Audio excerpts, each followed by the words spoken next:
Hi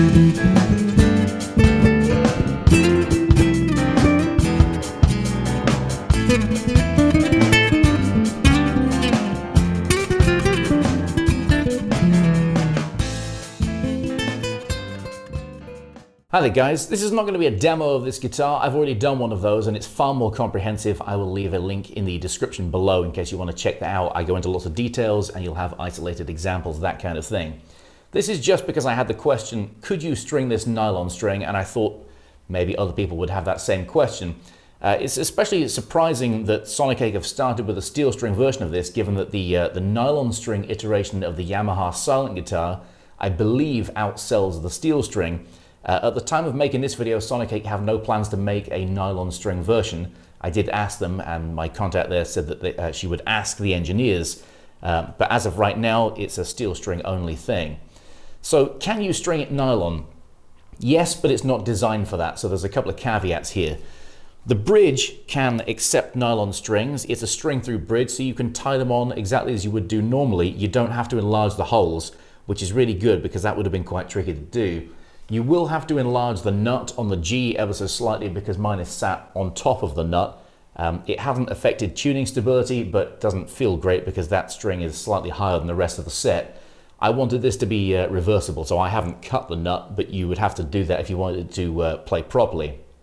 The other thing I would say is that you're probably going to want to put high tension nylon strings on here. The only ones I had were some low tension stag strings. Because I had an old Kimbara acoustic that didn't have a truss rod. You're going to want the high tension here because the action starts off so good and it's really difficult to increase the height of an acoustic action.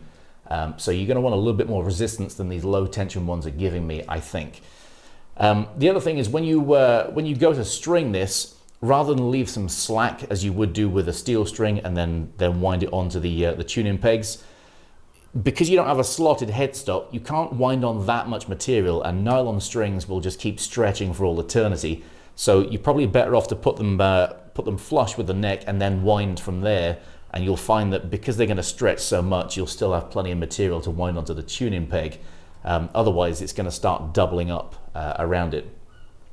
Other than that, it's really subjective about whether the sounds work. The sounds in here are not designed for nylon string. They are obviously steel string sounds. I found the one that's at 11 o'clock was the one that recorded the best.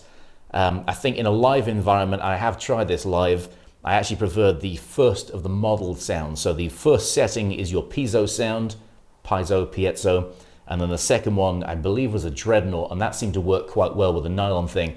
But like I said, it's entirely subjective because these sounds are not designed to be nylon string. Other than that, I can't really think of anything else that you would need to know other than, yes, it does work. I will say that the neck is obviously a steel string neck, and I don't really like the feel of nylon string necks. They're too wide for me. But because the strings are slightly thicker, putting them on a regular width neck actually makes the gaps between them feel oddly close.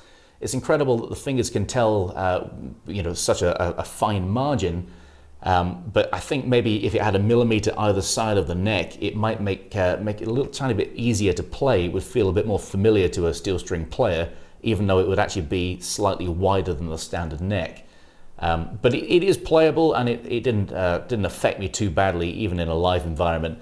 The one thing that did was the low tension strings, because I had to be too careful with it. So anyway, I hope this answers a question that you guys might have, and I'll see you in the next video. Cheers.